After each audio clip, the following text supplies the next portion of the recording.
Hello दोस्तों, स्वागत है आपका हमारे चैनल द लर्निंग लैब पर, जहां हम कंटिन्यू कर रहे हैं उत्तर प्रदेश लेखपाल 2026 के मेंस पेपर की प्रैक्टिस सीरीज को। इस प्रैक्टिस सीरीज के प्रत्येक सेट पेपर में आपके 80 क्वेश्चंस को इंक्लूड किया गया है, जिसके अंतर्गत मात्र डाटा इंटरप्रिटेशन और सामान्य हिंदी को छोड़ दिया गया है और जितने भी टॉपिक है उन सबको यहाँ पर कवर किया गया है। इनसे संबंधित आपके इम्पोर्टेंट क्वेश्चन और PYQ को भी इसके अंतर्गत सम्मिलित किया गया है। आपसे रिक्वेस्ट है कि अगर आप चैनल पर नए हैं तो प्लीज़ चैनल को सब्सक्राइब कर लीजिएगा, वीडियो को लाइक कर दीजिएगा, अपने दोस्तों के साथ शेयर करना बिल्कुल मत भूलिए और बेल आइकन को प्रेस जरूर करना, जिससे कि आपको आने वाले वीडियो का नोटिफिकेशन भी ईजिली प्राप्त हो सके। तो चलिए चलते हैं अपने पहले क्वेश्चन पर।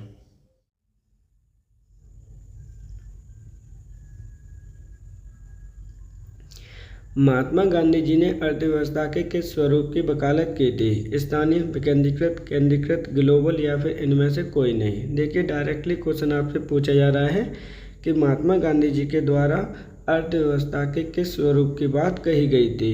तो सही आंसर है ऑप्शन नंबर 2, विकेंद्रीकृत स्वरूप की बात कही गई थी महात्मा गांधी जी के द्वारा। अब ये जो स्टेटमेंट है महात्मा गांधी जी के द्वारा कहाँ पर दिया गया, तो इनकी एक पुस्तक का नाम याद कर लीजिएगा, हिंद स्वराज। इस तरह के स्टेटमेंट आपके अक्सर करके हिंद स्वराज पुस्तक से ही पूछे जाते हैं। इनके द्वारा ये पुस्तक आपकी लिखी गई है। ध्यान रखना है, भारत गांव का देश है, ये स्टेटमेंट भी हिंद स्वराज पुस्तक में ही दिया गया है। तो सही आंसर है ऑप्शन नंबर आपका 2। अलीगढ़ मुस्लिम विश्वविद्यालय की स्थापना किसके द्वारा की गई? सर सैयद अहमद खान, मोहम्मद इकबाल, मोहम्मद अली जौहर, सैयद अमीर अली या फिर इनमें से कोई नहीं। देखिए, डायरेक्टली क्वेश्चन आपसे पूछा गया है कि अलीगढ़ मुस्लिम विश्वविद्यालय की स्थापना किसके द्वारा आपकी की गई है। सही आंसर है ऑप्शन नंबर आपका 1, सर सैयद अहमद खान के द्वारा इसकी स्थापना की गई है। अब इसकी स्थापना कब की गई है, तो ये भी ध्यान रखना है, 1875 ईस्वी में इसकी स्थापना की गई है। अलीगढ़ मुस्लिम यूनिवर्सिटी को हम क्या कहते हैं? AMU कहते हैं, ध्यान रखिएगा। ये आपके अलीगढ़ ज़िले में स्थित है और उसी के नाम पर इसका नाम रखा गया है। और ये कहाँ पर है? उत्तर प्रदेश में स्थित है। सही आंसर है ऑप्शन नंबर 1। 28 दिसंबर 1885 को भारतीय राष्ट्रीय कांग्रेस की स्थापना गोकुलदास तेजपाल संस्कृत स्कूल के परिसर में कहाँ हुई थी? दिल्ली, कोलकाता, मुंबई, मद्रास या फिर इनमें से कोई नहीं। इम्पोर्टेंट क्वेश्चन है, एक एक फैक्ट इसका ध्यान से समझना है। क्वेश्चन पूछा गया है कि भारतीय राष्ट्रीय कांग्रेस की जो स्थापना हुई थी कहाँ पर हुई है आपकी? गोकुलदास तेजपाल संस्कृत स्कूल के परिसर में। अब ये जो परिसर है वो कहाँ पर है, ये क्वेश्चन आपसे पूछा गया है। तो सही आंसर होगा ऑप्शन नंबर आपका यहाँ पर 3, मुंबई में ये परिसर आपका स्थित है, जहाँ पर इसकी स्थापना की गई है। बात करते हैं इसकी स्थापना कब की गई है, तो 28 दिसंबर 1885 ईस्वी को इसकी स्थापना की गई थी। किसके द्वारा की गई है? तो वो की गई है आपकी A.O. ह्यूम के द्वारा इसकी स्थापना की गई है। ये चीज़ भी आपको याद रखनी है, यही इनके संस्थापक माने जाते हैं। तो सही आंसर है ऑप्शन नंबर आपका 3। निम्नलिखित में से कौन सा विश्वविद्यालय 1917 में सेंट्रल हिंदू कॉलेज के साथ अपने प्रथम घटक कॉलेज के रूप में शुरू किया गया था? महात्मा बुद्ध विश्वविद्यालय, इलाहाबाद विश्वविद्यालय, राष्ट्रीय विश्वविद्यालय, बनारस हिंदू विश्वविद्यालय या फिर इनमें से कोई नहीं। इम्पोर्टेंट क्वेश्चन है, ध्यान रखिएगा।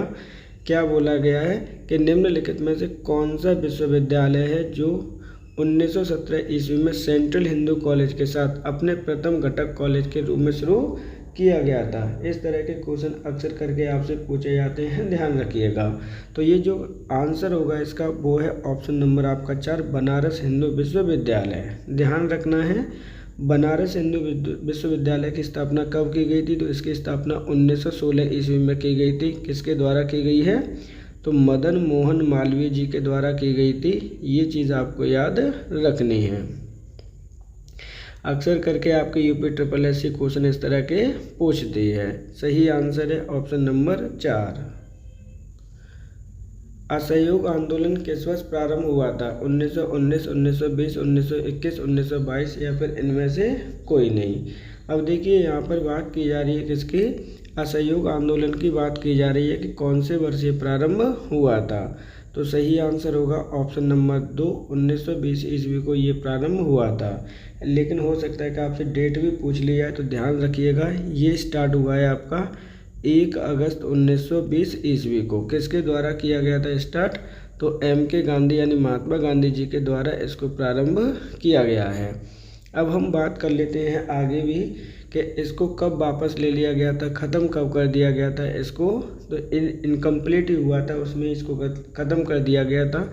डेट याद कर लीजिएगा 4 फरवरी 1922 ईस्वी को, क्योंकि 4 फरवरी 1922 ईस्वी को ही चोरा चोरी की घटना घटित हुई थी। और इस घटना को आप भी याद करेंगे, चोरा चोरी की घटना घटित हुई थी। उसमें क्या हुआ था कि उसमें आपके 22 पुलिस वालों को पुलिस थाने में ही आग लगा के जला दिया गया था। इस घटना से घटित होकर महात्मा गांधी जी के द्वारा असहयोग आंदोलन को वापस ले लिया गया। सही आंसर है ऑप्शन नंबर 2। निम्नलिखित में से कौन सा अनुच्छेद अल्पसंख्यकों के हितों का रक्षण करता है? अनुच्छेद 30, अनुच्छेद 26, अनुच्छेद 27, अनुच्छेद 29 या फिर इनमें से कोई नहीं। अब देखिए यहाँ पे क्या बात कही गई है, इम्पोर्टेंट क्वेश्चन है आपका। निम्नलिखित में से कौन सा अनुच्छेद अल्पसंख्यकों के हितों की संरक्षण करता है? तो सही आंसर होगा ऑप्शन नंबर आपका यहाँ पर 4, अनुच्छेद नंबर 29। अनुच्छेद नंबर 29 आपके अल्पसंख्यकों के हितों की रक्षण करता है, ये चीज़ आपको याद रखनी है। जो अदर ऑप्शन दे रखे हैं उन्हें भी आप समझ लीजिए, क्योंकि जो ऑप्शन नंबर आपका 26 है अर्थात अनुच्छेद 26 है वो धार्मिक कार्यों की आपको स्वतंत्रता प्रदान करता है। तो ये तो क्या हो गया, धार्मिक कार्यों की फ्रीडम आपको देता है। ऐसे ही आर्टिकल नंबर 27 है वो किसका है? तो ये इसमें कहा गया है कि कोई भी जो राज्य है वो किसी एक विशेष धर्म को प्रोत्साहित नहीं करेगा। ये चीज़ें आपको लर्न करनी है, इम्पोर्टेंट है, ध्यान रखिएगा। अनुच्छेद नंबर 30 में कहा गया है कि जो आप व्यक्ति है, कोई भी व्यक्ति अपने पसंद का शिक्षण जो संस्थान है वो अपना ओपन कर सकता है। तो सही आंसर होगा ऑप्शन नंबर यहाँ पर 4। 42वें संविधान संशोधन के माध्यम से संविधान में कौन सा नया राज्य नीति निर्देशक सिद्धांत को जोड़ा गया था? मादक पेय पे प्रतिबंध, असमानताओं को कम करना, समान न्याय और निःशुल्क विधिक सहायता, अंतर्राष्ट्रीय शांति या फिर इनमें से कोई नहीं। देखिए यहाँ पे थोड़े से ऑप्शन आप चेंज कर लीजिएगा। ये ऑप्शन नंबर आपका 5 है और अंतर्राष्ट्रीय शांति ऑप्शन नंबर क्या है आपका 4 है। क्वेश्चन में पूछा गया है कि जो 42वां संविधान संशोधन हुआ था उसके अंतर्गत आपका एक नया राज्य नीति निर्देशक सिद्धांत जोड़ा गया था। वो सिद्धांत कौन सा है ये क्वेश्चन में आपसे पूछा गया है। तो जो सही आंसर है वो है ऑप्शन नंबर 3, समान न्याय और निःशुल्क विधिक सहायता प्रदान करना इसके अंतर्गत आपका जोड़ा गया था। अब ये किस आर्टिकल के अंतर्गत जोड़ा गया? तो ध्यान रखिएगा आर्टिकल भी आपको लर्न करना है। आर्टिकल था वो आपका 39 का ए, इसमें ये आपका जोड़ा गया है। कब जोड़ा गया था? 42वें संविधान संशोधन कब हुआ था? तो ये हुआ है 1976 ईस्वी में। राज्य के नीति निर्देशक सिद्धांतों की अगर हम बात करते हैं तो भारतीय संविधान के भाग नंबर 4 में दे रखे हैं, जो कहाँ से कहाँ तक है। तो आर्टिकल नंबर आपके 36 से लेकर 51 तक हैं। तो सही आंसर क्या होगा? ऑप्शन नंबर होगा यहाँ पर आपका 3। अनुच्छेद 245 के अनुसार संसद का कार्य क्या है? सरकार की आलोचना करना, शासन करना, कानून बनाना, कर एकत्रित करना या फिर इनमें से कोई नहीं। अब यहाँ पे बात की जा रही है कि संसद के कार्य की। देखिए यहाँ पे आर्टिकल नंबर 245 है कि संसद का कार्य क्या है। तो सही आंसर होगा ऑप्शन नंबर आपका 3। संसद का जो मुख्य कार्य है वो है आपका कानून बनाना। और ये कानून कहाँ के लिए बनाया जाना है? तो भारत के किसी क्षेत्र या पूरे भारत के लिए संसद कानून बना सकती है, ऐसा कहा गया है आर्टिकल नंबर 245 में। सही आंसर है ऑप्शन नंबर 3। सरकारी आयोग निम्नलिखित में से किससे संबंधित है? चुनाव सुधार, केंद्र एवं राज्य संबंध, बैंकिंग, प्रेस की स्वतंत्रता या फिर इनमें से कोई नहीं। देखिए यहाँ पे इम्पोर्टेंट है, पहले भी कई बार आ चुका है।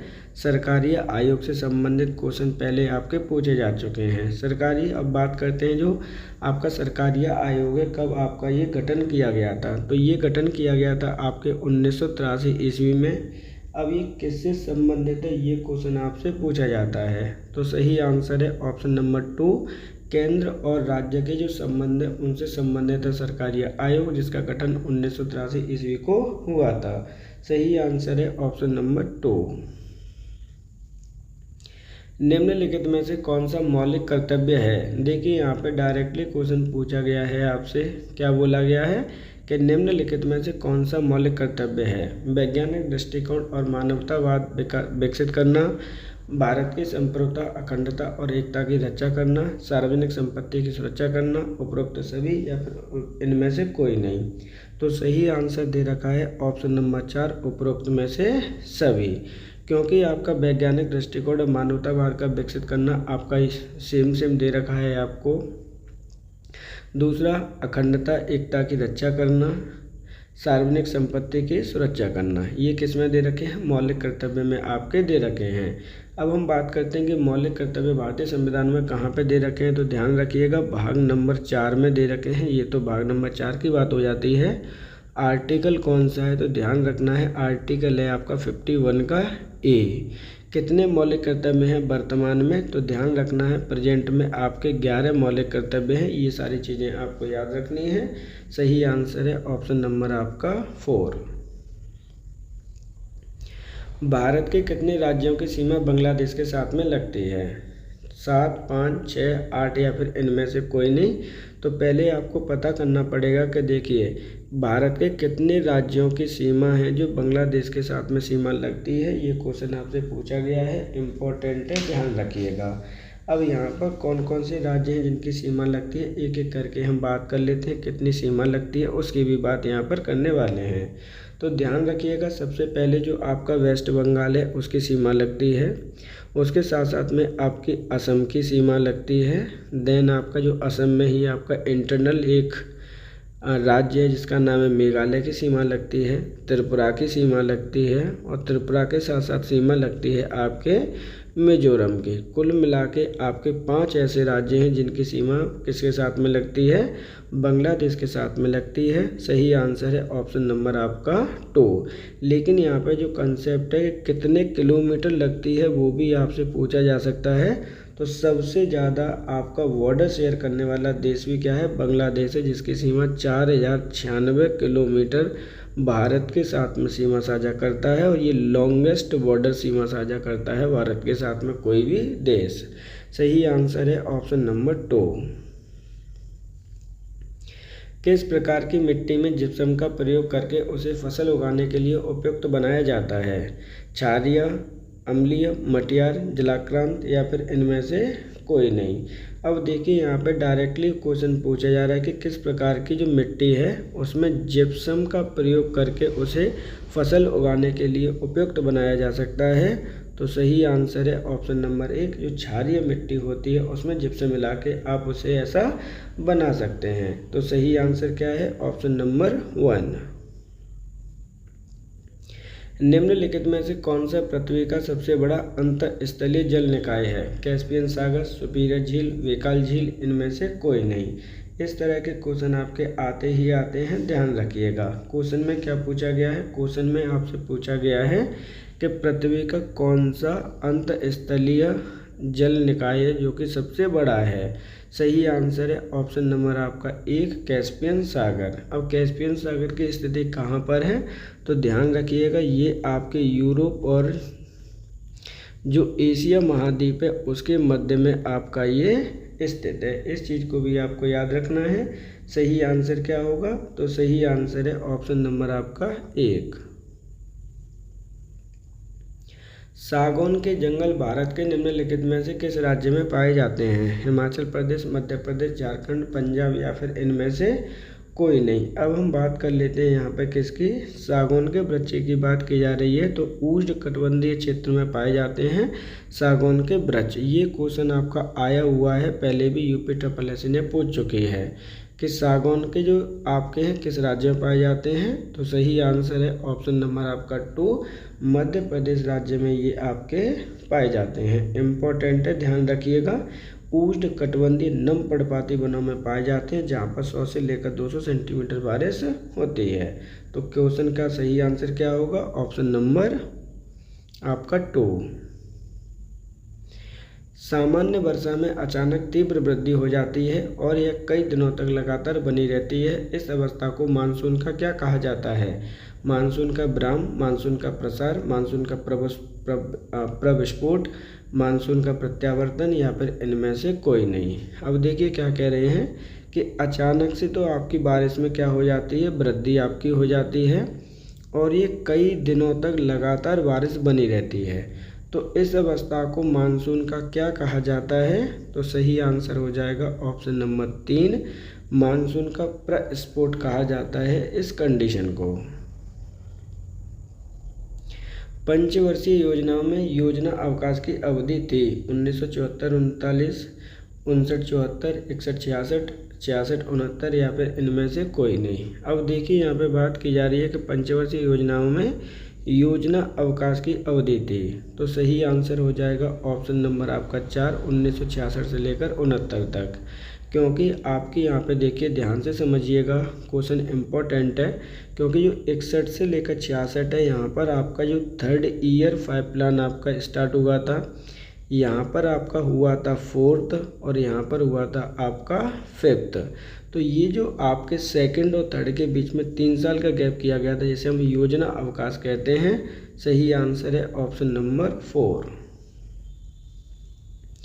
जवाहर रोजगार योजना किस पंचवर्षीय योजना में शुरू की गई थी? 4th, 7वीं, 6ठी, 5वीं या फिर इनमें से कोई नहीं। इम्पोर्टेंट क्वेश्चन है, ध्यान रखिएगा। अब हम बात कर लेते हैं जवाहर रोजगार योजना की कि इसको सबसे पहले प्रारंभ कब किया गया था ये देखते हैं, उसके बाद देख लेंगे कि कौन सी पंचवर्षीय योजना में शुरू की गई थी। तो ये जो योजना प्रारंभ की गई थी वो की गई थी आपकी 1989 में। अब हम 1989 में कौन सी पंचवर्षीय योजना उस समय कार्यरत की रही थी, ये क्वेश्चन आपसे पूछा जा सकता है। तो सही आंसर है ऑप्शन नंबर 2, 7वीं पंचवर्षीय योजना में आपका प्रारंभ किया गया था जवाहर रोजगार योजना। तो सही आंसर है ऑप्शन नंबर 2।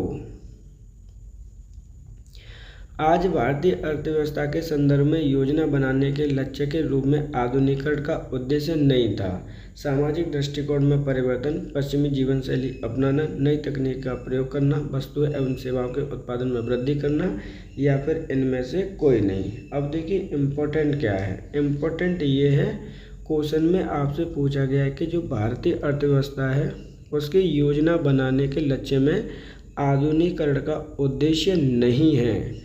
तो उद्देश्य क्या नहीं है, वो है ऑप्शन नंबर 2, पश्चिमी जीवन शैली को अपनाना, ये इसका उद्देश्य नहीं है। जबकि सामाजिक दृष्टिकोण में परिवर्तन बिल्कुल ठीक है, नई तकनीकी का उपयोग करना है, वस्तुएं एवं सेवाओं के उत्पादन में वृद्धि करनी है, ये तीनों ऑप्शन सही है। लेकिन जो हमसे पूछा गया था कौन सा उद्देश्य नहीं है, तो सही आंसर होगा ऑप्शन नंबर 2, पश्चिमी जीवन शैली को अपनाना। निम्नलिखित में से राष्ट्रीय आय में शामिल नहीं है। किसी व्यक्ति को उसकी पूंजी के उपयोग के प्राप्त हुई आय, किसी व्यक्ति को उनकी भूमि के उपयोग के लिए प्राप्त आय, एक परिवार को उनके उद्यमशीलता कौशल के उपयोग के लिए प्राप्त हुई आय, किसी व्यक्ति को दान के रूप में प्राप्त हुई आय या फिर इनमें से कोई नहीं। अब ये जो क्वेश्चन में आपसे पूछा गया है इम्पोर्टेंट है, ध्यान रखिएगा। क्या है, यहाँ पर आपसे पूछा जा रहा है कि निम्नलिखित में से जो आपकी नेशनल इनकम होती है उसमें क्या शामिल नहीं है। तो सही आंसर है ऑप्शन नंबर 4, किसी व्यक्ति को दान के रूप में प्राप्त हुई कोई भी आय नेशनल इनकम आपकी नहीं मानी जाती है। जबकि किसी व्यक्ति को पूंजी को उपयोग हेतु प्राप्त हुई आय बिल्कुल मानी जाती है। किसी परिवार को उनकी भूमि के उपयोग के द्वारा प्राप्त होती है वो मानी जाती है। एक परिवार को उनकी उद्यमशीलता के लिए प्राप्त हुई आय भी मानी जाती है। लेकिन अगर आप दान कर रहे हैं तो वो नेशनल इनकम में नहीं आती। सही आंसर है ऑप्शन नंबर 4। एक वर्ष के दौरान देश के भीतर उत्पादित सभी अंतिम वस्तुओं और सेवाओं के मूल्य के रूप में जाना जाता है। निवल घरेलू उत्पाद, सकल घरेलू उत्पाद, सकल राष्ट्रीय उत्पाद, निवल राष्ट्रीय उत्पाद या फिर इनमें से कोई नहीं। अब यहाँ पे जो क्वेश्चन पूछा जा रहा है बेहद इम्पोर्टेंट है, ध्यान रखिएगा। देखिए यहाँ पे क्या बोला गया है कि एक वर्ष के अंदर देश के भीतर उत्पादित सभी अंतिम वस्तुएं और सेवाओं के मूल्यों के रूप में जाना जाता है, तो वो होती है आपकी ऑप्शन नंबर 2 सकल घरेलू उत्पाद, जिसे आप जीडीपी कहते हैं। इम्पोर्टेंट है, ध्यान रखिएगा। सही आंसर क्या होगा? Option number 2। निम्नलिखित में से कौन सा कृषि आगत है? बीज, कृषि यंत्र, सिंचाई, सभी, या फिर इनमें से कोई नहीं। तो क्वेश्चन में आपसे पूछा गया है कि निम्नलिखित में से कौन सा जो कृषि में लगने वाली कॉस्ट है, आगत है, तो सही आंसर हो जाएगा ऑप्शन नंबर 4 उपरोक्त सभी। क्योंकि बीज के लिए पैसा लाना होगा, कृषि यंत्र लगाने होंगे, कृषि में सिंचाई भी करनी होगी, तो तीनों ही जो एक्टिविटीज़ हैं वो कृषि से संबंधित है। सही आंसर है ऑप्शन नंबर 4। सूखे की संभावना वाले क्षेत्रों में सूख आशंकित क्षेत्र कार्यक्रम राष्ट्रीय स्तर पर किस वर्ष शुरू किया गया था? 1969, 1978, 1973, 1999, इनमें से कोई नहीं। तो देखिए क्वेश्चन में पूछा गया है कि सूखे की संभावना वाले क्षेत्र में सूख आशंकित क्षेत्र कार्यक्रम की राष्ट्रीय स्तर पर कौन से वर्ष में आपकी शुरुआत की गई थी? ये क्वेश्चन आपसे पूछा गया है। इम्पोर्टेंट है, ध्यान रखिएगा। तो सही आंसर क्या होगा? इस तरह के क्वेश्चन आपके पहले भी पूछे गए हैं और आगे भी आपके पूछे जाते रहेंगे। तो सही आंसर है ऑप्शन नंबर आपका यहाँ पे 3। 1973 ईस्वी में इसको प्रारंभ किया गया था, जिससे कि जो सूखे की संभावना वाले क्षेत्र हैं वहाँ पर वाटरिंग की जा सके, सिंचाई वगैरह की जा सके। तो सही आंसर क्या है? Option number 3। सघन कृषि विकास कार्यक्रम की शुरुआत वर्ष 1960-61 में प्रदेश के किस जिले से शुरुआत की गई थी? अलीगढ़, लखनऊ, गोरखपुर, फैजाबाद, या इनमें से कोई नहीं। अब देखिए क्वेश्चन क्या है। क्वेश्चन है आपका सघन कृषि विकास कार्यक्रम, जिसकी शुरुआत 1960-61 में की गई है, कौन से जिले से शुरुआत की गई थी? तो सही आंसर है ऑप्शन नंबर 2 अलीगढ़ जिले से शुरुआत की गई थी, जो कि आपका यूपी में स्थित है। किसानों को उनकी बंजर भूमि पर सौर ऊर्जा उत्पादन क्षमता स्थापित करने के उद्देश्य से केंद्र सरकार द्वारा चलाई गई योजना कौन सी है? ऊर्जा सुरक्षा योजना, उदय योजना, कुसुम योजना, अक्षय योजना, या फिर इनमें से कोई नहीं। अब क्वेश्चन क्या है उसकी बात करते हैं एक एक करके। इम्पोर्टेंट क्वेश्चन है, ध्यान रखिएगा। यहाँ पर आपसे डायरेक्टली क्वेश्चन इस तरह के आए हैं और इसी तरह के क्वेश्चन आपसे पूछे भी जाते रहेंगे। क्वेश्चन में क्या कह रहा है? क्वेश्चन में कह रहा है, देखिए ध्यान से समझिएगा, किसानों की बंजर भूमि पर सौर ऊर्जा उत्पादन की क्षमता को स्थापित करने के लिए केंद्र सरकार के द्वारा कौन सी योजना प्रारंभ की गई थी? ये क्वेश्चन आपसे पूछा गया है। तो सही आंसर है ऑप्शन नंबर आपका यहाँ पर 3 हो जाएगा, कुसुम योजना। ध्यान रखिएगा, कुसुम योजना से संबंधित क्वेश्चन आपका यूपी SSSC पहले ही लेखपाल के क्वेश्चन में पूछ चुकी है, जो कि 2023 में जो एग्ज़ाम हुआ था। ये चीज़ें आपको याद रखनी है, इम्पोर्टेंट क्वेश्चन है, ध्यान रखिएगा। अब हम बात करते हैं कि शुरुआत इसकी कब की गई थी। तो शुरुआत की गई थी आपकी मार्च 2019 के अंतर्गत, और इसका उद्देश्य ही क्या था? तो उद्देश्य था आपकी सौर ऊर्जा को विकसित करना, जिससे कि जो किसान भाई लोग हैं वो अपनी ऊर्जा से ही जो आपके ट्यूबवेल वगैरह हैं उनको चला सके। सही आंसर है ऑप्शन नंबर 3।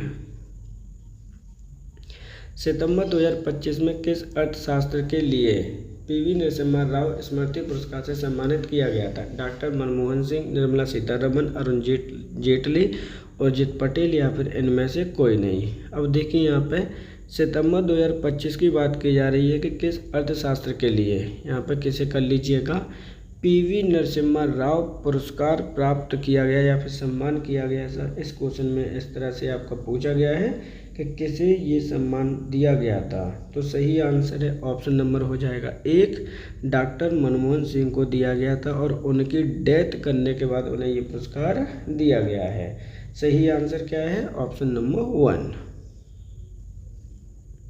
नवंबर 2025 में अभ्यास पूर्वी प्रचंड प्रहार 2025 का आयोजन कहाँ किया गया? सिक्किम, अरुणाचल प्रदेश, मणिपुर, मिजोरम, या फिर इनमें से कोई नहीं। तो देखिए आपको डेट से कोई लेना देना नहीं है, अभ्यास का नाम याद कर लीजिएगा। अभ्यास पूर्वी प्रचंड प्रहार 2025 का आयोजन कहाँ पे किया गया है, ये क्वेश्चन आपसे पूछा गया है, इम्पोर्टेंट है, ध्यान रखिएगा। सही आंसर है ऑप्शन नंबर आपका यहाँ पे 2 हो जाएगा। अरुणाचल प्रदेश में इसका आयोजन किया गया था। इसके अंतर्गत आपकी भारतीय की जो सेनाएं हैं उन्होंने पार्टिसिपेट किया था और तीनों सेनाओं ने किया है, ये चीज़ आपको याद रखनी है। तो सही आंसर क्या है, ऑप्शन नंबर 2। नवंबर 2025 में यूनेस्को के द्वारा किस शहर को क्रिएटिव सिटी को गैस्ट्रोनॉमी घोषित किया है, दिल्ली, वाराणसी, मुंबई, लखनऊ या फिर इनमें से कोई नहीं। इम्पोर्टेंट है, ध्यान रखिएगा। ये क्वेश्चन आपका उत्तर प्रदेश स्पेशल से आया हुआ है। किस शहर को क्रिएटिव सिटी ऑफ गैस्ट्रोनॉमी घोषित किया गया था यूनेस्को के द्वारा नवंबर 2025 में? सही आंसर है ऑप्शन नंबर आपका 4, लखनऊ।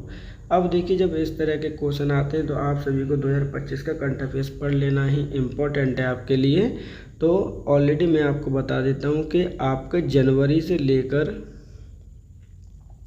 31 दिसंबर 2025 जो टोटल आपकी पूरा का पूरा एक वीडियो के अंतर्गत Uttar Pradesh special current affairs की वीडियो उपलब्ध है, आप उसे जाकर वहां पर देख सकते हैं।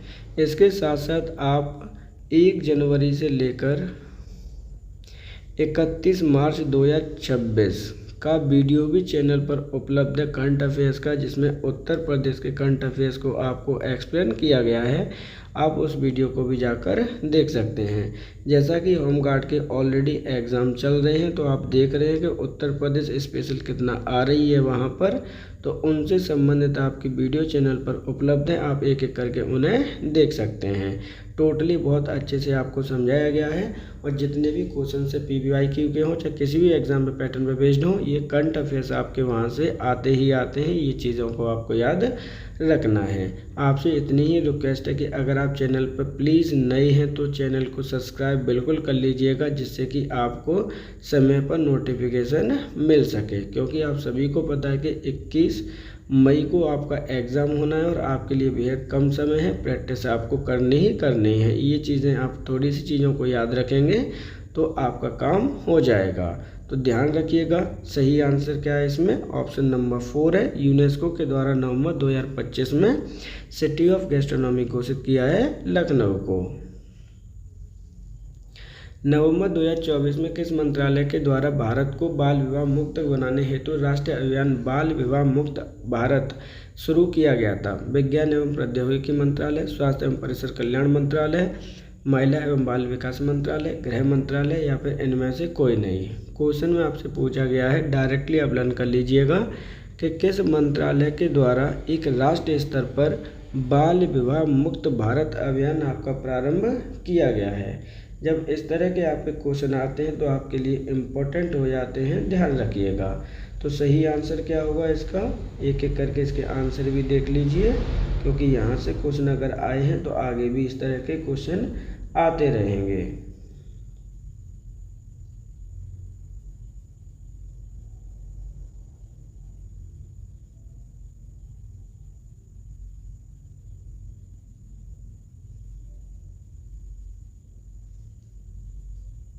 इसका जो सही आंसर है वो है ऑप्शन नंबर 3 है, महिला एवं बाल विकास मंत्रालय के द्वारा इसको प्रारंभ किया गया था 2024 में। दिसंबर 2025 में भारत का पहला वाटर पॉजिटिव एयरपोर्ट कौन सा बना? छत्रपति शिवाजी महाराज अंतर्राष्ट्रीय हवाई अड्डा, इंदिरा गांधी अंतर्राष्ट्रीय हवाई अड्डा, कैंपागोड़ा अंतर्राष्ट्रीय हवाई अड्डा, नेताजी सुभाष चंद्र बोस हवाई अड्डा या फिर इनमें से कोई नहीं। अब देखिए, इसमें थोड़े से क्या है कि आप ऑप्शन को मैच कर लीजिएगा। पहला है आपका छत्रपति शिवाजी महाराज अंतर्राष्ट्रीय हवाई अड्डा, दूसरा जो ऑप्शन है इसमें वो है इंदिरा गांधी अंतर्राष्ट्रीय हवाई अड्डा, ये ऑप्शन हो जाएगा आपका 3, ये हो जाएगा आपका 4 और इनमें से कोई वो हो जाएगा ऑप्शन नंबर 5। क्वेश्चन में आपसे डायरेक्टली पूछा गया है कि दिसंबर 2025 के अंतर्गत भारत का पहला वाटर पॉजिटिव जो एयरपोर्ट है वो कौन सा बना है? तो सही आंसर है ऑप्शन नंबर आपका हो जाएगा यहाँ पर 2, इंदिरा गांधी अंतर्राष्ट्रीय हवाई अड्डा। ऐसा करने वाला भारत का पहला जो अंतर्राष्ट्रीय हवाई अड्डा है वो बना है। सही आंसर क्या है, ऑप्शन नंबर 2। भारत की पहली सशस्त्र परमाणु पनडुब्बी है त्याहू, विराट, अरिहंत, अस्त्रधारणी या फिर इनमें से कोई नहीं। अब जब इस तरह के क्वेश्चन आपके आते हैं वो आपके ऑटोमेटिकली इम्पोर्टेंट हो जाते हैं, ध्यान रखिएगा। तो यहाँ पर भारत की पहली सशस्त्र परमाणु पनडुब्बी पूछी गई है, तो वो है आपकी अरिहंत। इसका पूरा नाम क्या होता है? INS अरिहंत इसे हम कहते हैं। तो ये चीज़ें आपको याद रखनी है। इसकी शुरुआत 2016 में बनाने की गई थी। सही आंसर है ऑप्शन नंबर 3। प्रकाश विद्युत प्रभाव के आविष्कारकर्ता कौन है? हर्ट्ज, आइंस्टीन, प्लांक, बोर या फिर इनमें से कोई नहीं। अब इस तरह के क्वेश्चन आपके आने ही आने हैं, तो ध्यान रखिएगा। डायरेक्टली क्वेश्चन में आपसे पूछा गया कि प्रकाश विद्युत प्रभाव, जिसे हम क्या कहते हैं, लाइट फोटोस इफेक्ट कहते हैं। अब इसका आविष्कारकर्ता कौन है, किसने इसका आविष्कार किया था, किसने इसकी सर्च की थी, ये क्वेश्चन आपसे पूछा गया है। तो सही आंसर है ऑप्शन नंबर 1, हर्ट्ज नामक व्यक्ति ने की थी। कब की थी? तो इसकी खोज की है आपकी 1887 ईस्वी में। ये चीज़ आपको लर्न करनी है। सही आंसर है ऑप्शन नंबर आपका 1। हाल ही में बना the man who knew infinity शीर्षक वाला चलचित्र किसके जीवन पर आधारित है? रामानुजन, चंद्रशेखर, CV रमन, SN बोस या फिर इनमें से कोई नहीं। देखिए, एक आपकी मूवी आई थी और वो किसी कैरेक्टर पर बेस्ड थी जिसका नाम है the man who knew infinity. शीर्षक एक चलचित्र मूवी है। किसके जीवन चरित्र पर आधारित है, ये क्वेश्चन आपसे पूछा गया है। तो सही आंसर क्या हो जाएगा? ऑप्शन नंबर 1 हो जाएगा। जो आपके भारत के मैथमेटिशियन हुए थे बहुत बड़े, वो हैं आपके रामानुजन के आधार पर या उनके जीवन चरित्र पर ये मूवी बनी है। सही आंसर है ऑप्शन नंबर 1। भारत में अणु बम के आविष्कार या विकास कौन संबंधित है? APJ अब्दुल कलाम, राजा रामन्ना, होमी जहांगीर भाभा, कस्तूरी रंजन या फिर इनमें से कोई नहीं। अब देखिए, यहाँ पे डायरेक्टली क्वेश्चन आपसे पूछा गया है कि भारत में जो है क्या है, अणु बम विकास का जो विकास किया है, एटम बम का विकास किया है, उनका संबंध किससे है? तो सही आंसर है ऑप्शन नंबर 3, होमी जहांगीर भाभा से। ध्यान रखिएगा, इम्पोर्टेंट है आपके। किसके द्वारा ग्रहों की गति के नियम प्रतिपादित किए गए थे? न्यूटन, केपलर, गैलीलियो, कोपरनिकस या फिर इनमें से कोई नहीं। अब यहाँ पे बात की जा रही है कि ग्रहों की गति के संबंध में 3 नियम दिए थे, वो किसके द्वारा दिए गए हैं, ये क्वेश्चन आपसे पूछा गया है। ग्रहों की गति का नियम का प्रतिपादन किया गया था ऑप्शन नंबर 2, केपलर के द्वारा। ये चीज़ें आपको याद रखनी है, ध्यान रखिएगा, इम्पोर्टेंट है। जैव आवर्धन का अर्थ क्या है? जीवों की जनसंख्या में वृद्धि, खाद्य श्रृंखला के उच्च स्तर पर विषाक्त पदार्थों की सांद्रता में वृद्धि, वनों का विस्तार, मिट्टी में पोषक तत्वों की कमी या फिर इनमें से कोई नहीं। अब देखिए, यहाँ पर एक कंसेप्ट है, वो समझ लीजिए।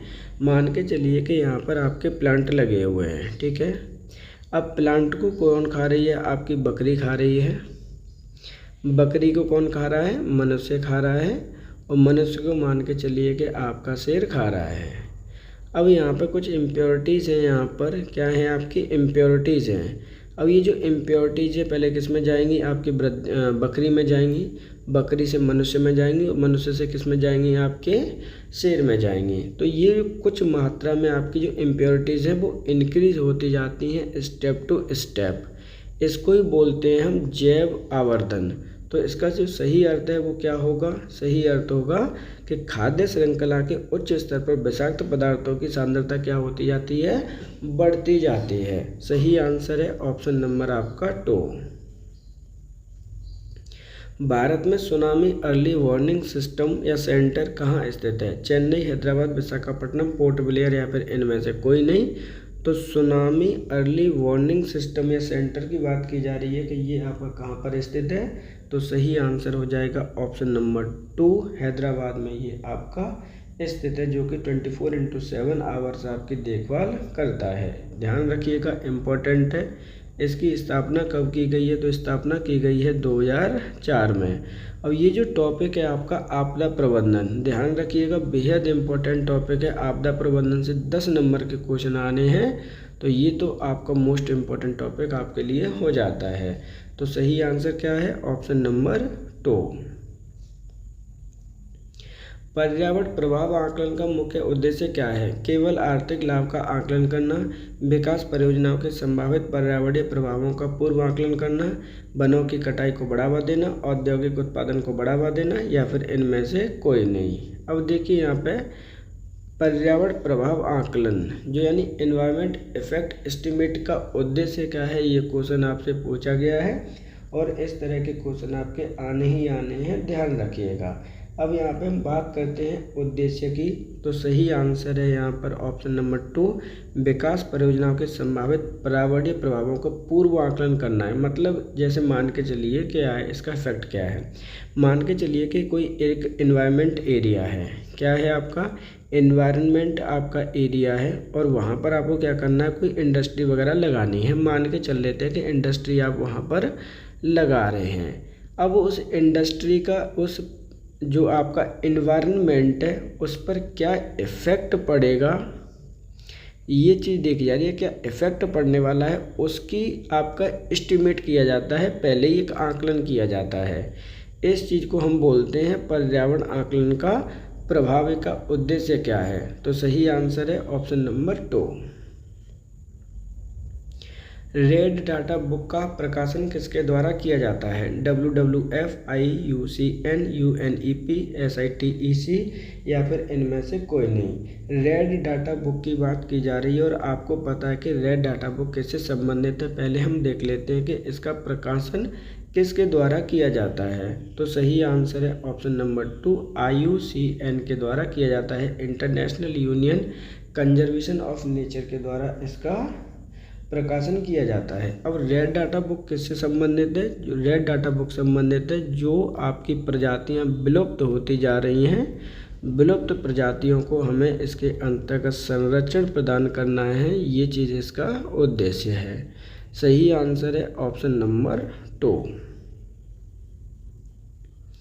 आपदा प्रबंधन के संदर्भ में गोल्डन आवर का क्या अर्थ होता है? आपदा के बाद का पहला घंटा, पुनर्वास का समय, आपदा से पहले के समय की तैयारी, सूर्योदय का समय, या फिर इनमें से कोई नहीं। जब इस तरह के क्वेश्चन आपके आते हैं तो बेहद इम्पोर्टेंट हो जाते हैं, ध्यान रखिएगा। अब हम बात करते हैं कि देखिए कि 1 घंटे के बाद क्या होता है, गोल्डन आवर का अर्थ क्या होता है। तो सही आंसर है आपदा के बाद का पहला घंटा ही यहाँ पर गोल्डन आवर माना जाता है। मतलब क्या हुआ इस बात का, पहले वो समझ लेते हैं।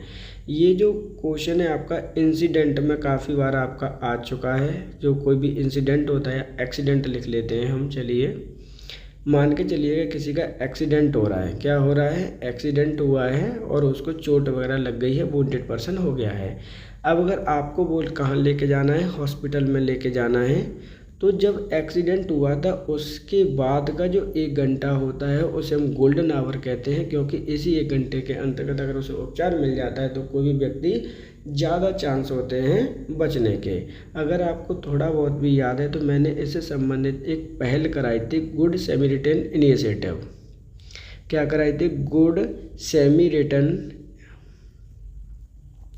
एक इनिशिएटिव है आपका, यूपी सरकार के द्वारा चलाया गया था।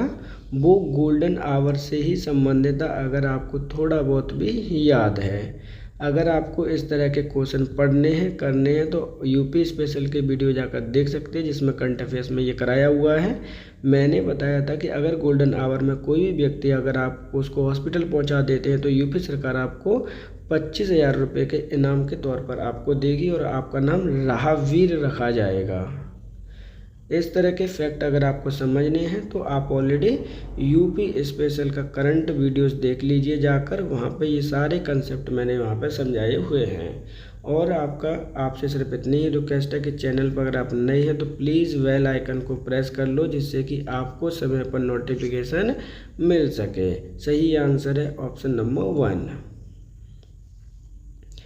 जलीय पारिस्थितिकी तंत्र में जैव भार का पिरामिड सामान्यतः कैसा होता है? सदैव सीधा, पहले सीधा फिर उल्टा, सदैव उल्टा, अनियमित, या फिर इनमें से कोई नहीं।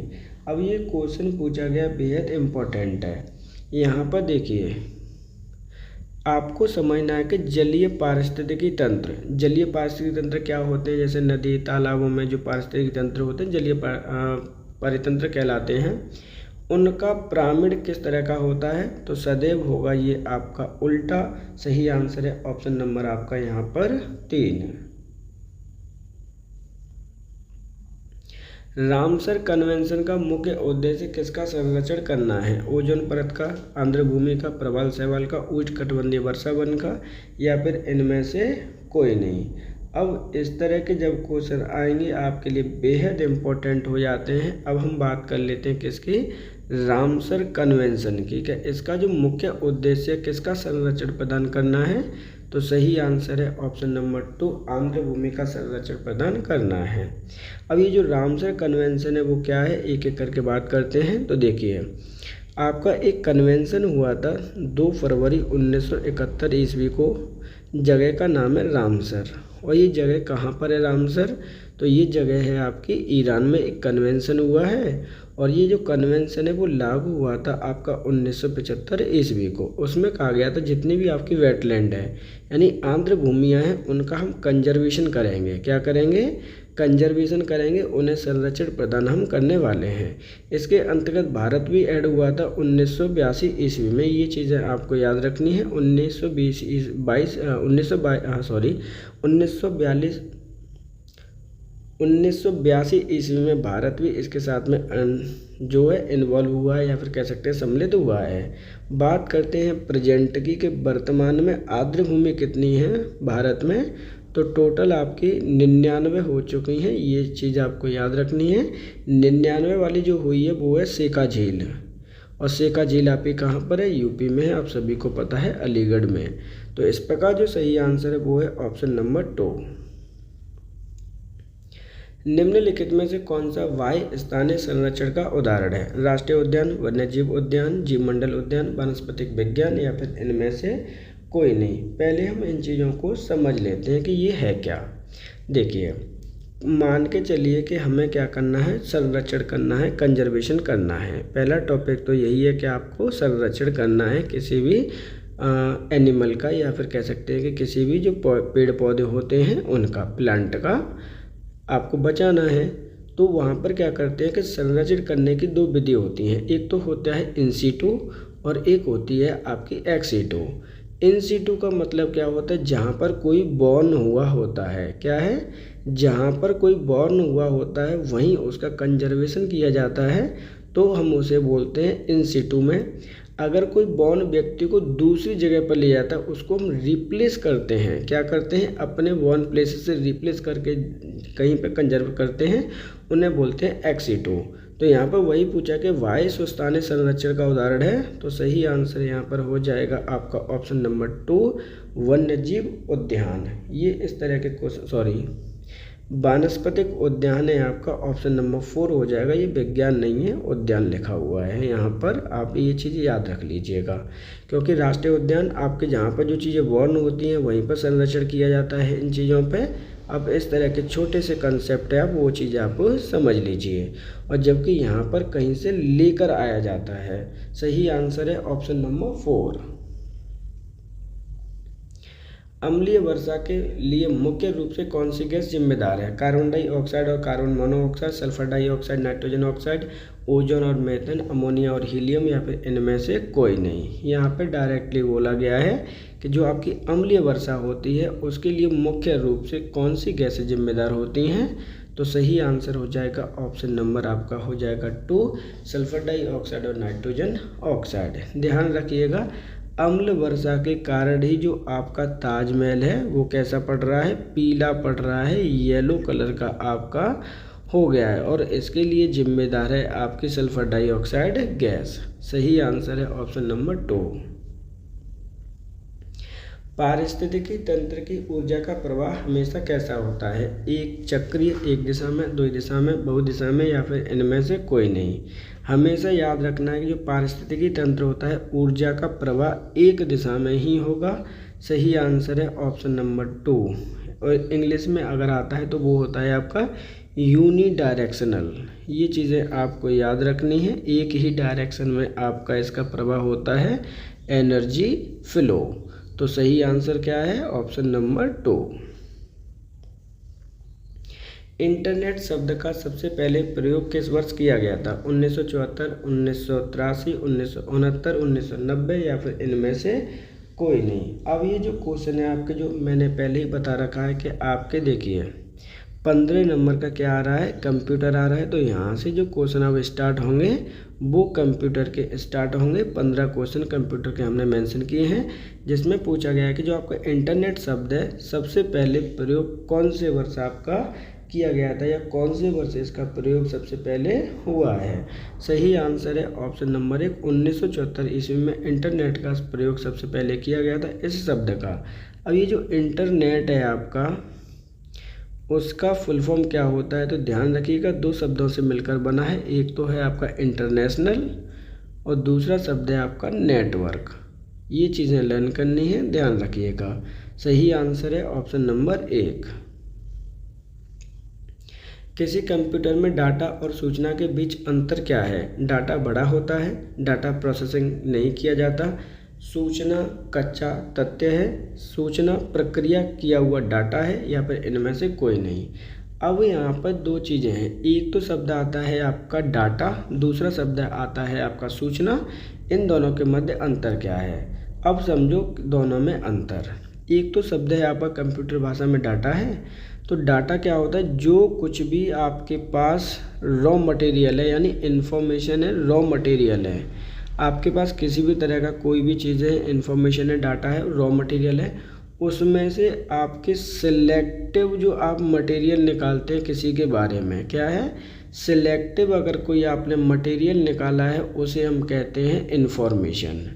तो इसका मतलब ये हुआ, जो बेसिक है आपका, कि जो डाटा होता है वो बिगर होता है और इन्फॉर्मेशन होती है वो आपकी स्मॉल होती है। ये तो हो गया बेसिक। तो दोनों में अंतर क्या है? सूचना प्रक्रिया किया हुआ डाटा होता है। डाटा के द्वारा जो भी आपने प्रोग्रेस कर लिया है उसका क्या होता है? रिजल्टेंट होता है आपकी इन्फॉर्मेशन। सही आंसर क्या है? ऑप्शन नंबर आपका 4। कंप्यूटर की कौन सी मेमोरी चिप निर्माता द्वारा प्रयोग की जाती है, इसे बदला नहीं जा सकता? रैम, रोम, कैश या फिर इनमें से कोई नहीं। तो यहाँ पर आपसे बोला गया है क्या, कि कंप्यूटर की कौन सी मेमोरी चिप, क्या बोला गया है? कौन सी मेमोरी चिप का निर्माता है जो प्रोग्राम की जाती है, जिसे कभी भी आप क्या नहीं कर सकते, बदल नहीं सकते। तो सही आंसर क्या हो जाएगा यहाँ पे? तो सही आंसर है ऑप्शन नंबर 3, रोम। अब रोम की आपको फुल फॉर्म पता होना चाहिए, ये चीज़ें आपको लर्न करनी है। इसे बोलते हैं हम रीड ओनली मेमोरी। क्या बोलते हैं? Read only memory.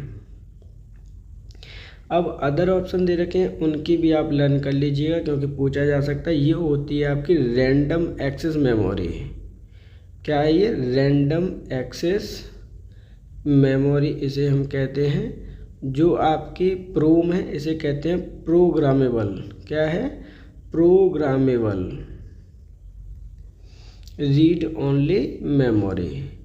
तो इनको लर्न करना आपके लिए क्यों ज़रूरी है? क्योंकि किसी से भी आपका पूछा जा सकता है, ध्यान रखिएगा। ये आपकी अनपरमानेंट होती है, बहुत ही वॉलेटाइल होती है, ये चीज़ें आपको लर्न करनी है। सही आंसर है ऑप्शन नंबर 3। उच्च स्तरीय भाषा में लिखे गए प्रोग्राम को मशीन कोड में कौन बदलता है? Operating system, compiler, utility, device divider या फिर इनमें से कोई नहीं। क्वेश्चन क्या है? हाई लेवल लैंग्वेज, जिसे हम क्या कहते हैं? हाई लेवल लैंग्वेज, HLL कहा जाता है, उच्च स्तरीय भाषा। प्रोग्राम को मशीन कोड में कौन बदलता है? तो सही आंसर हो जाएगा ऑप्शन नंबर 2। जो आपका कंपाइलर होता है वो आपकी जो टफ लैंग्वेज होती है, हाई लेवल लैंग्वेज होती है, उसे आपकी मशीन कोड में बदलता है। सही आंसर क्या है? Option number 2। जॉयस्टिक का उपयोग मुख्य रूप से किस एप्लीकेशन में किया जाता है? Word processing, data management, video gaming, CAD या कैम, या फिर इनमें से कोई नहीं। आपने अक्सर करके बचपन में गेम खेला होगा, जो हम गाड़ी चलाते हैं ना, एक रिमोट दे दिया जाता है, उसमें भी जॉयस्टिक लगा होता है। किस एप्लीकेशन में उसका प्रयोग किया जाता है? तो सही आंसर हो जाएगा ऑप्शन नंबर 3, वीडियो गेमिंग में हम इसका प्रयोग करते हैं। एक चीज़ और याद रखनी है, ये आपका किस प्रकार का डिवाइस है, तो ध्यान रखना है ये आपका इनपुट डिवाइस है। तो सही आंसर क्या है? Option number 3। कौन सा प्रोटोकॉल ईमेल प्राप्त करने के लिए उपयोग किया जाता है जो मेल को सर्वर से डाउनलोड कर लेता है? SMTP, POP3, HTTP, FTP, इनमें से कोई नहीं। इस तरह का क्वेश्चन आपका BPO का जो पेपर हुआ है हाल ही में 2025 में, उसमें पूछा गया था। अच्छा, बेसिक आपकी इन्फॉर्मेशन है, क्योंकि BPO के DV का डेट ऑलरेडी आ चुका है। आप अपने चैनल पर जाकर देख सकते हैं कि किस तरह से हमें डॉक्यूमेंट को अपलोड करना है। ध्यान रखिएगा, इम्पोर्टेंट है। क्या है? प्रोटोकॉल ईमेल प्राप्त करने के लिए मेल सर्वर में डाउनलोड किया जाता है। कौन सा प्रोटोकॉल है, ये क्वेश्चन आपसे पूछा गया है। तो सही आंसर है ऑप्शन नंबर आपका 2, POP3। अब इसकी फुल फॉर्म क्या होती है POP3 की? तो पोस्ट ऑफिस प्रोटोकॉल। क्या है? Post office protocol. देखिए, इस तरह के क्वेश्चन अक्सर आपके कंप्यूटर में पूछे जाएंगे, ध्यान रखिएगा, इम्पोर्टेंट है सबके सब। सही आंसर है ऑप्शन नंबर 2। एक ईमेल में BCC फील्ड में जोड़ा गया प्राप्तकर्ता क्या नहीं देख सकता? विषय, मुख्य सामग्री, अटैचमेंट, BCC फील्ड के अन्य प्राप्तकर्ता, या फिर इनमें से कोई नहीं। मान के चलिए आपने क्या किया है कि BCC फील्ड में कुछ जोड़ दिया गया है, ईमेल आपने किसी को भेजा है। अब प्राप्तकर्ता क्या नहीं देख सकता? तो सही आंसर है ऑप्शन नंबर 4। आपने किन किन को अलग अलग पर्सन को सेंड किया है, ये नहीं देख सकता। तो सही आंसर क्या है? Option number 4। टैबलेट में उपयोग होने वाली मल्टी टच तकनीक का क्या अर्थ है? एक साथ 2 टैब खोलना, एक ही समय पर कई उंगलियों के इनपुट को पहचानना, एक ही समय में 2 ऐप्स चलाना, केवल स्टाइल्स का उपयोग करना, या फिर इनमें से कोई नहीं। जो टैबलेट आप चलाते हैं, देखिए ये जो आप टैबलेट चलाते हैं उसमें मल्टी टच तकनीकी का क्या अर्थ है, ये क्वेश्चन आपसे पूछा गया है। तो सही आंसर क्या है? सही आंसर है टच स्क्रीन पर एक साथ एक से अधिक स्पर्श बिंदु को पहचानने की अनुमति देता है, अर्थात ऑप्शन नंबर 2 सही आंसर आपका होगा। MS एक्सेल में सम A1 अनुपात A4 का क्या दर्शाता है? कुल मिला के पूछा है कि इसका सही आंसर क्या होगा, या मतलब कह सकते हैं इसका अर्थ क्या है। MS एक्सेल में एक सेल रेफरेंस, एक सेल रेंज, एक कॉलम नाम, एक फंक्शन नाम, या फिर इनमें से कोई नहीं। तो सही आंसर क्या है इसका, एक एक करके हम देख लेते हैं। सही आंसर है ऑप्शन नंबर 1, सेल रेफरेंस को ये आपका निर्देशित करता है। माइक्रोसॉफ्ट वर्ड में किसी पूरे डॉक्यूमेंट को एक साथ सिलेक्ट करने के लिए शॉर्टकट कुंजी क्या होती है? कुल मिला के पूछा है कि एक डॉक्यूमेंट है, उसे एक साथ आपको सिलेक्ट करना है, तो उसके लिए शॉर्टकट की क्या होगी? तो सही आंसर है ऑप्शन नंबर आपका 2, Ctrl+A। अब इनको आप लर्न कर लीजिएगा, इम्पोर्टेंट है, ध्यान रखिए। Ctrl+S आपकी सेव करने की शॉर्टकट कुंजी है। ये है आपकी सिलेक्ट ऑल की, एक साथ में आपको अगर करना है तो। ये है आपको बोल्ड कोई भी लेटर करना है, और ये है आपकी कॉपी।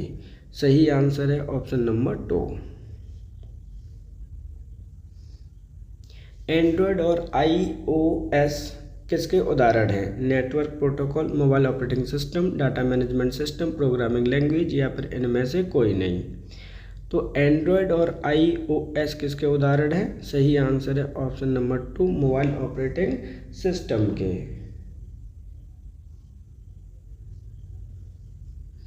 सोशल नेटवर्किंग पर फ्रेंड रिक्वेस्ट भेजने का क्या उद्देश्य है? ईमेल भेजना, अन्य उपयोगकर्ता के साथ वर्चुअल कनेक्शन स्थापित करना, फाइल डाउनलोड करना, पैसे ट्रांसफ़र करना, इनमें से देखिए आप ऑटोमेटिकली इंस्टाग्राम, फेसबुक, व्हाट्सएप कुछ ना कुछ चलाते ही होंगे। वहाँ पर फ्रेंड रिक्वेस्ट आप भेज रहे हैं, तो उसका उद्देश्य क्या है? सही आंसर है ऑप्शन नंबर 2। अन्य उपभोगकर्ता के साथ वर्चुअल कनेक्शन आप स्थापित करते हैं, डायरेक्टली आप ये सब चीज़ें करते हैं। सही आंसर है ऑप्शन नंबर 2। भारत में त्वरित भुगतान प्रणाली और यूपीआई के संचालन का आधार क्या है? डेबिट और क्रेडिट कार्ड नेटवर्क, मोबाइल और इंटरनेट बैंकिंग के माध्यम से इलेक्ट्रॉनिक फंड ट्रांसफ़र, केवल नकद जमा, अंतर्राष्ट्रीय वायर ट्रांसफ़र या इनमें से कोई नहीं। क्वेश्चन अगर समझ में नहीं आया है तो दोबारा से मैं इसको रिपीट कर रहा हूँ, पढ़ रहा हूँ, ध्यान रखिएगा। यहाँ पर है आपका भारत में त्वरित भुगतान प्रणाली। आपने देखा ही होगा, एक तो यूपीआई संचालन आप सभी करते होंगे, मोबाइल में यूपीआई वगैरह, फ़ोन पे है, गूगल पे है, ये सब चलाते ही होंगे। दूसरा है आपका त्वरित भुगतान प्रणाली में क्या संबंध रखता है? आधार क्या है? सही आंसर है ऑप्शन नंबर 2। मोबाइल और इंटरनेट बैंकिंग के माध्यम से इलेक्ट्रॉनिक फंड आप ट्रांसफ़र करते हैं, ये चीज़ें लर्न करनी है। सही आंसर है option number 2। Internet of things जिसे हम IoT कहते हैं, ध्यान रखिएगा। IoT से संबंधित क्वेश्चन आपका BPO 2025 में पूछा गया था कि IoT और आपकी एक और शब्द था, देखिए क्वेश्चन पूछा गया था IoT और AI में क्या अंतर है, ये पूछा गया था आपके कहाँ पर? BPO 2025 में। तो IoT आपका इम्पोर्टेंट है। इंटरनेट ऑफ थिंग्स की अवधारणा किससे संबंधित है? केवल कंप्यूटर को इंटरनेट से जोड़ना, रोजमर्रा की भौतिक वस्तुओं को इंटरनेट से जोड़कर डाटा का आदान प्रदान करना, सोशल मीडिया नेटवर्क बनाना, ऑफलाइन डिवीज़न को प्रोग्रामिंग करना, या फिर इनमें से कोई नहीं। तो सही आंसर है ऑप्शन नंबर हो जाएगा 2। रोजमर्रा की भौतिक वस्तुओं को इंटरनेट से जोड़कर डाटा आदान प्रदान करना होता है। जैसा कि आपने कुछ समझा होगा, Alexa please open the door, Alexa आप फ्रिज को बंद कर दीजिए, एलेक्सा आप ये कर दीजिए, वो कर दीजिए। जितने भी आपके होम अप्लायंसेस होते हैं उन एक दूसरे को इंटरनेट से हम कनेक्ट कर लेते हैं और इसी चीज़ को बोलते हैं IoT। सही आंसर है ऑप्शन नंबर 2। डिजिटल इंडिया पहल की शुरुआत किस वर्ष आपकी हुई थी? यहाँ पर क्वेश्चन पूछा गया है कि डिजिटल इंडिया जो पहल है आपकी, इनिशिएटिव है, उसकी शुरुआत कब की गई थी? कौन से वर्ष की गई थी? वर्ष 2010, 14, 15, 18 या फिर इनमें से कोई नहीं। इम्पोर्टेंट है, ध्यान रखिएगा। तो सही आंसर इसका क्या होना चाहिए और क्या होगा, ये आपको पता लगाना है, क्योंकि यहाँ से भी क्वेश्चन आपके आते हैं। सही आंसर है ऑप्शन नंबर आपका 3। 2015 में इसकी शुरुआत आपकी की गई है। उत्तर प्रदेश राजकीय दिवस किस दिन मनाया जाता है? 23 जनवरी, 24 जनवरी, 24 दिसंबर, 24 मार्च या फिर इनमें से कोई नहीं। इम्पोर्टेंट क्वेश्चन है, ध्यान रखिएगा। उत्तर प्रदेश राजकीय दिवस आपका कौन से दिन मनाया जाता है? क्वेश्चन पूछा गया है। सही आंसर है ऑप्शन नंबर 2, 24 जनवरी को ये मनाया जाता है। अब एक एक करके इसके बारे में बात कर लेते हैं, क्योंकि जैसा कि आपको पता है कि 1937 से लेकर 1950 ईस्वी तक उत्तर प्रदेश का जो नाम था पहले, वो क्या था आपका? संयुक्त प्रांत। लेकिन संयुक्त प्रांत का नाम बदलकर 24 जनवरी 1950 को, ध्यान रखिएगा डेट इम्पोर्टेंट है आपके, 1950 को इसका नाम कर दिया गया था उत्तर प्रदेश। और आपकी योगी सरकार ने 2018 में डिसाइड किया था कि 24 जनवरी को हम राजकीय दिवस घोषित करते हैं और सेलिब्रेट करना प्रारंभ करते हैं। तो यही क्वेश्चन आपसे पूछा गया है। सही आंसर है ऑप्शन नंबर 2।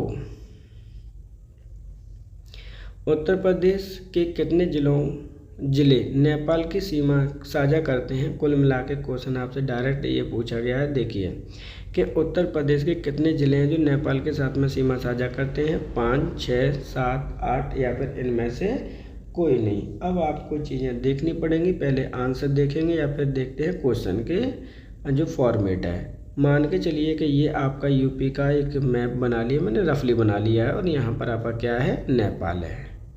अब नेपाल के कौन कौन से आपके ज़िले हैं जो आपकी सीमा साझा करते हैं? तो हम चलते हैं वेस्ट टू ईस्ट। तो यहाँ पर होता है आपका पीलीभीत, उसके बाद होता है लखीमपुर खीरी, लखीमपुर खीरी के बाद होता है आपका बहराइच, बहराइच के बाद आपका होता है श्रावस्ती, और श्रावस्ती के बाद है आपका बलरामपुर। ध्यान रखिएगा, एक एक इम्पोर्टेंट है। बलरामपुर के बाद है सिद्धार्थनगर और उसके बाद है आपका महाराजगंज। ये 7 है, 1 2 3 4 5 6 7 जिलों के साथ में सीमा साझा करता है आपका उत्तर प्रदेश। किसके साथ में? नेपाल के साथ में। सही आंसर है ऑप्शन नंबर 3। प्रदेश में बरसाना होली किसके साथ मनाई जाती है? टमाटर, दूध, पत्थर, डंडा या फिर इनमें से कोई नहीं। ये इम्पोर्टेंट क्वेश्चन है। बरसाना की होली से संबंधित क्वेश्चन अक्सर करके आते हैं कि डंडे से यहाँ पे खेली जाती है। सही आंसर है ऑप्शन नंबर 4। और ये जो बरसाना है वो कहाँ पर स्थित है? तो ध्यान रखना है, बरसाना आपका स्थित है मथुरा जिले में। तो सही आंसर है ऑप्शन नंबर 4। प्रदेश में आयोजित कंपिल मेले के समुदाय से संबंधित है? जैन, सिख, ईसाई, बौद्ध या फिर इनमें से कोई नहीं। कुल मिला के पूछा कि जो कंपिल मेला है कौन से समुदाय से संबंधित है, ये क्वेश्चन आपसे पूछा गया है। इम्पोर्टेंट है, ध्यान रखिएगा। तो ये जो सही आंसर होगा वो है ऑप्शन नंबर यहाँ पर 1, जैन समुदाय से ये आपका संबंधित है। अब हम बात करते हैं कि कंपिल मेला लगता कहाँ पर है उत्तर प्रदेश में। तो ये लगता है आपके फर्रुखाबाद में। कहाँ लगता है? फर्रुखाबाद में लगता है, ध्यान रखिएगा। तो सही आंसर क्या हो जाएगा? Option number 1। प्रदेश के निम्नलिखित जिलों में से कौन सा नेपाल के साथ में सीमा साझा नहीं करता है? मैंने अभी आपको बताया है कि नेपाल के साथ में कौन कौन से जिले सीमा साझा करते हैं। वहां से आप आंसर आइडेंटिफाई कर सकते हैं। आप इसको आंसर करने की कोशिश भी कीजिएगा वीडियो को पॉज करके। वैसे तो मैं आंसर बता देता हूँ यहाँ पे कौन सा नेपाल के साथ में सीमा साझा नहीं करता। बलरामपुर, कुशीनगर, श्रावस्ती, लखीमपुर खीरी या फिर इनमें से कोई नहीं। तो सही आंसर है ऑप्शन नंबर 2 कुशीनगर। जैसा कि मैंने आपको बताया है कि नेपाल के साथ में आपके 7 जिलों की सीमा लगती है। कितने जिलों की सीमा लगती है? 7 जिलों की सीमा लगती है, जिनमें से एक एक करके, एक तो पीलीभीत है, दूसरा आपका लखीमपुर खीरी है, तीसरा आपका बहराइच है। बहराइच के बाद आपका जो जिला है वो भी कौन सा है? बहराइच के बाद है आपका श्रावस्ती। श्रावस्ती के बाद आप ले लीजिए बलरामपुर को। तो ये मैं ना एक एक करके बताता जा रहा हूँ। उसके बाद है आपका सिद्धार्थनगर और उसके बाद है आपका महाराजगंज। ये 7 जिले हैं जिनमें से आपका कुशीनगर बिल्कुल भी नहीं आता, वही आपका आंसर है। प्रदेश का लखनऊ शहर निम्नलिखित में से किस हथकरघा उत्पादन के लिए जाना जाता है? साड़ी, चिकनकारी, खादी छपाई, जरी के कपड़े या फिर इनमें से कोई नहीं। इम्पोर्टेंट क्वेश्चन है। ये question UP PCS, UP SSC, even UPSC तक क्वेश्चन पूछ चुकी है कि प्रदेश का जो लखनऊ शहर है वो किस हथकरघा डिजाइन के लिए प्रसिद्ध है या केंद्र है? तो सही आंसर है ऑप्शन नंबर 2 चिकनकारी साड़ी के लिए। प्रदेश के किस शहर में 11 मंजिला पागल बाबा का मंदिर स्थित है? वृंदावन, वाराणसी, सारनाथ, चित्रकूट या इनमें से कोई नहीं। तो प्रदेश के कौन से शहर में यहाँ पर 11 मंजिल पागल बाबा जी का मंदिर है? सही आंसर है ऑप्शन नंबर 1 वृंदावन में। अब वृंदावन आपका कहाँ पर है? तो ध्यान रखिएगा, ये आपका मथुरा जिले में आपका स्थित है। वृंदावन से संबंधित क्वेश्चन, कई क्वेश्चन आपके पूछे जाते हैं, जिनमें पूछा जाता है यहाँ पर एक वन है जिसका नाम है निधि वन। निधि वन में एक आपके क्या है? एक कब्र है या कह सकते हैं समाधि है। उस समाधि का भी आप लर्न कर लीजिएगा। समाधि अक्सर करके पूछे जाते हैं कि किन की समाधि है वो, तो वो है आपकी एक व्यक्ति हैं हरि, नाम लर्न कर लीजिएगा। यहाँ पर एक और मंदिर आता है जिसका नाम है वहाँ के बिहारी जी का मंदिर। काफ़ी फेमस मंदिर है और काफ़ी लोग यहाँ पर जाते हैं, ध्यान रखिएगा। सही आंसर है ऑप्शन नंबर 1। प्रदेश के किस शहर को सुहाग नगरी कहा जाता है? फिरोजाबाद, वाराणसी, गोरखपुर, बरेली, इनमें से कोई नहीं। इम्पोर्टेंट क्वेश्चन है, किस शहर को आपका सुहाग नगरी के नाम से जाना जाता है? तो सही आंसर है ऑप्शन नंबर 1 फिरोजाबाद। अब ध्यान रखिएगा, इससे संबंधित क्वेश्चन, फिरोजाबाद में दुनिया की सबसे अच्छी बेंगल्स पाई जाती हैं, ये चीज़ें लर्न करनी है। इसलिए हम सिटी ऑफ बेंगल के नाम से भी इसको हम जानते हैं, सिटी ऑफ बेंगल्स।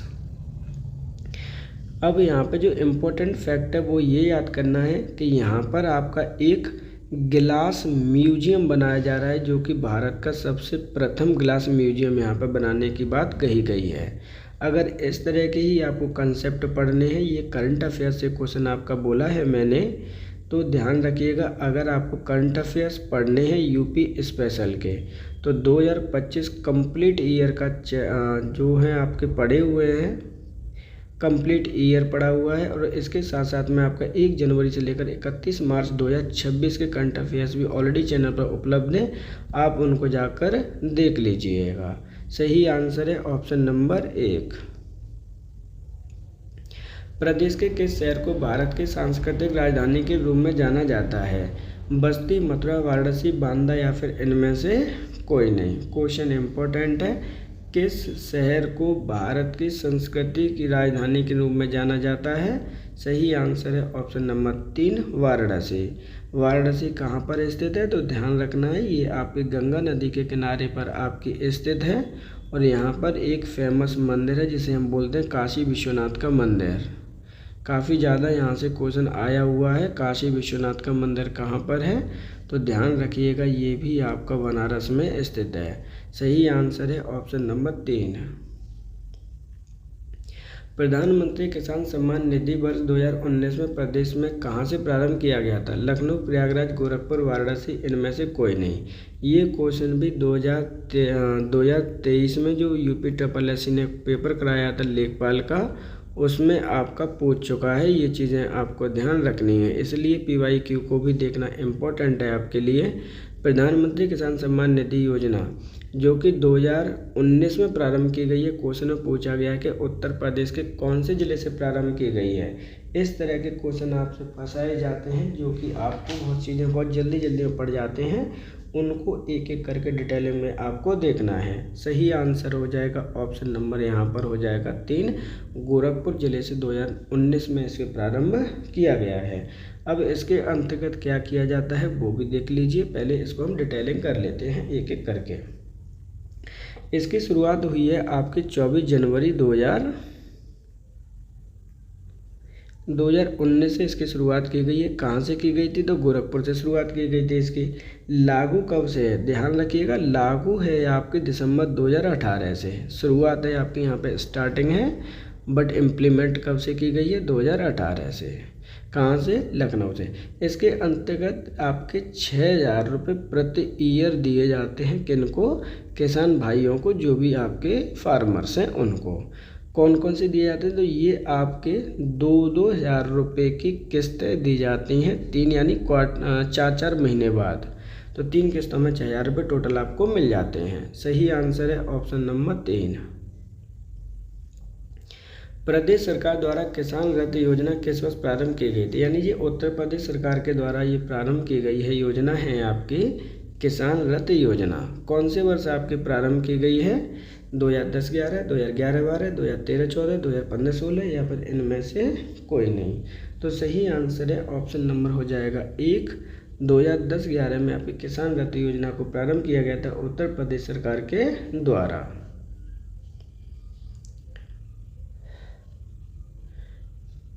प्रदेश राज्य में लगने वाली मुख्यमंत्री जन आरोग्य मेले का आयोजन किस वर्ष से शुरू किया गया था? कुल मिला के क्वेश्चन पूछा गया है कि उत्तर प्रदेश में मुख्यमंत्री जन आरोग्य मेले का आयोजन किया जाता है, उसकी शुरुआत कौन से वर्ष से की गई है? 2019, 2018, 2020, 2021 या फिर इनमें से कोई नहीं। तो सही आंसर हो जाएगा ऑप्शन नंबर 3, 2020 से इसकी शुरुआत आपकी की गई है।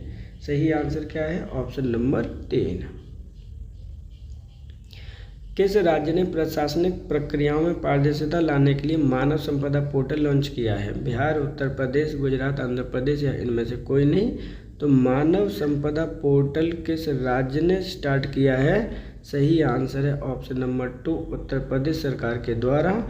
और उत्तर प्रदेश सरकार के द्वारा प्रारंभ किए गए इस पोर्टल का उद्देश्य क्या है? प्रशासनिक प्रक्रियाओं में पारदर्शिता लाना। प्रदेश का कौन सा जिला चीनी मिट्टी के बर्तन के उद्योग के लिए प्रसिद्ध है? सहारनपुर, मेरठ, बरेली, खुर्जा या फिर इनमें से कोई नहीं। इंपॉर्टेंट क्वेश्चन है, ध्यान रखिएगा। चीनी मिट्टी की बात की जा रही है उत्तर प्रदेश के अंतर्गत। तो सही आंसर है ऑप्शन नंबर 4, खुर्जा। ध्यान रखिएगा, इम्पोर्टेंट है। अब सहारनपुर की बात करते हैं तो यहाँ पर जो आपके कागज़ का उद्योग है, ये चीज़ें आपको याद रखनी है। मेरठ की अगर हम बात करते हैं तो ये आपके खेल के सामान से संबंधित है। वहीं अगर हम बरेली की बात करते हैं तो इसमें यहाँ पर काजल का उद्योग है। तो सही आंसर क्या है? Option number 4। 1887 ईस्वी में इस इलाहाबाद विश्वविद्यालय की स्थापना किसके द्वारा की गई? Doctor Sarvepalli Radhakrishnan, sir William Muir, Madan Mohan Malaviya, Jonathan Duncan या फिर इनमें से कोई नहीं। ये क्वेश्चन आपका इम्पोर्टेंट है, ध्यान रखिएगा।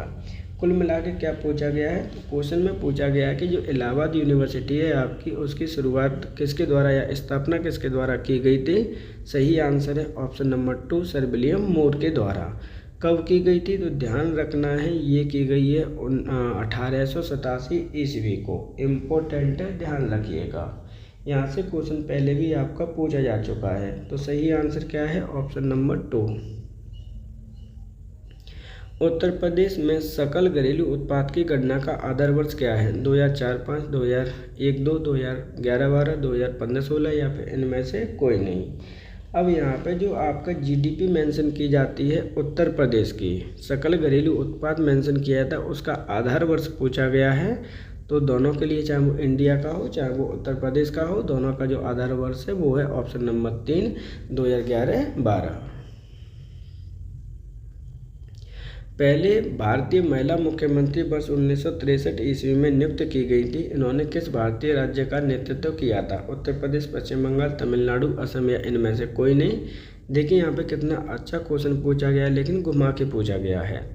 पहली भारतीय महिला मुख्यमंत्री के बारे में पूछा जा रहा है जिन्होंने 1963 ईस्वी में नियुक्त की गई थी। किस भारतीय राज्य का नेतृत्व किया था? तो सही आंसर है ऑप्शन नंबर हो जाएगा 1, उत्तर प्रदेश राज्य का। कुल मिला के क्वेश्चन पूछा गया है कि पहली भारतीय महिला मुख्यमंत्री कौन होंगी? तो वो है आपकी सुचेता कृपलानी। ये चीज़ें आपको लर्न करनी है। भारतीय पहली महिला हैं जो किसी भी राज्य की सीएम रही हैं महिला के तौर पे। किस राज्य ने युवा उद्यमियों को सशक्तिकरण के लिए मुख्यमंत्री युवा उद्यमी विकास अभियान योजना शुरुआत की है? उत्तर प्रदेश, हिमाचल प्रदेश, राजस्थान, बिहार या फिर इनमें से कोई नहीं। तो देखिए यहाँ पे उस राज्य का नाम पूछ रहा है जिसने मुख्यमंत्री युवा उद्यमी विकास अभियान योजना की शुरुआत की है। तो सही आंसर हो जाएगा ऑप्शन नंबर 1, उत्तर प्रदेश सरकार के द्वारा इसकी शुरुआत की गई थी। कुल मिला के कब की गई है ये भी आपसे पूछा जाएगा। तो इसकी शुरुआत की गई है 2018 में। अगर आपको याद करना है कि इसकी शॉर्ट फॉर्म क्या होती है तो एम युवा, ध्यान रखिएगा। हो सकता है इसको डायरेक्ट इसी तरह से आपसे पूछ भी ले कि एम युवा क्या है। तो एम युवा आपकी योजना है जो किससे संबंधित है? आपके उद्यमी जो इंडस्ट्रियल लोग हैं, जो युवा लोग हैं, उनको ट्रेनिंग वगैरह इसके अंतर्गत आपकी दी जाती है। सही आंसर है ऑप्शन नंबर 1।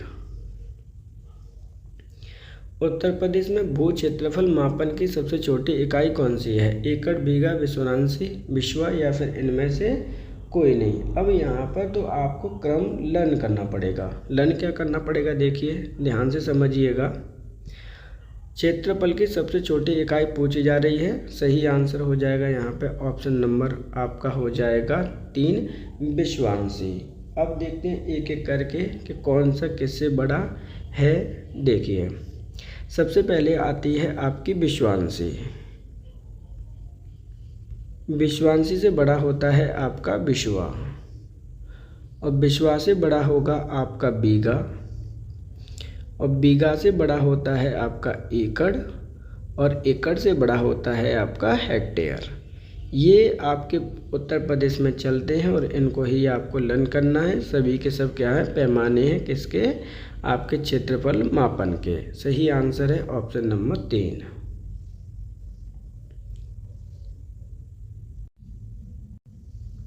तो इस प्रकार हमारे यहाँ पर क्वेश्चन समाप्त होते हैं। आप सभी से रिक्वेस्ट है कि अगर आप चैनल पर नए हैं तो प्लीज़ चैनल को सब्सक्राइब जरूर कर लीजिएगा। और चलते चलते आपके लिए इन्फॉर्मेशन है, क्योंकि आपका जो एग्ज़ाम है, आपका कब एग्ज़ाम कंडक्ट कराया जाना है? 21 मई को आप सभी को पता है कि एग्ज़ाम कंडक्ट कराने की आपकी डेट है। और आपके लिए जो इन्फॉर्मेशन थी कि जो बीपीओ का डीबी होना है उसकी डेट भी निकट आ चुकी है। ध्यान रखिएगा, जो लास्ट डेट है इसकी वो 6 मई है। इस डेट को मत भूल जाना। इसके साथ साथ में आपका जो जूनियर असिस्टेंट के एग्ज़ाम आया था, आपका जूनियर असिस्टेंट का रिजल्ट आया था, उसकी DV डेट आ चुकी है और इस पर मैं कंप्लीट वीडियो लेकर आने वाला हूं। तो आप सिर्फ चैनल को प्लीज़ सब्सक्राइब कर लीजिएगा जिससे कि आपको इन्फॉर्मेशन मिल सके। अगर आप होमगार्ड का एग्ज़ाम कहीं भी देने जा रहे हैं, ध्यान रखिएगा 2 दिन ऑलरेडी निकल चुके हैं, यानी कल आपका लास्ट एग्ज़ाम होने वाला है 27 को। तो आपको अगर उत्तर प्रदेश स्पेशल पढ़ना है, करंट अफेयर्स पढ़ना है, तो ऑलरेडी चैनल पर वीडियो उपलब्ध है, आप उन्हें भी जाकर देख सकते हैं। आज के लिए इतना ही, आप सभी का धन्यवाद।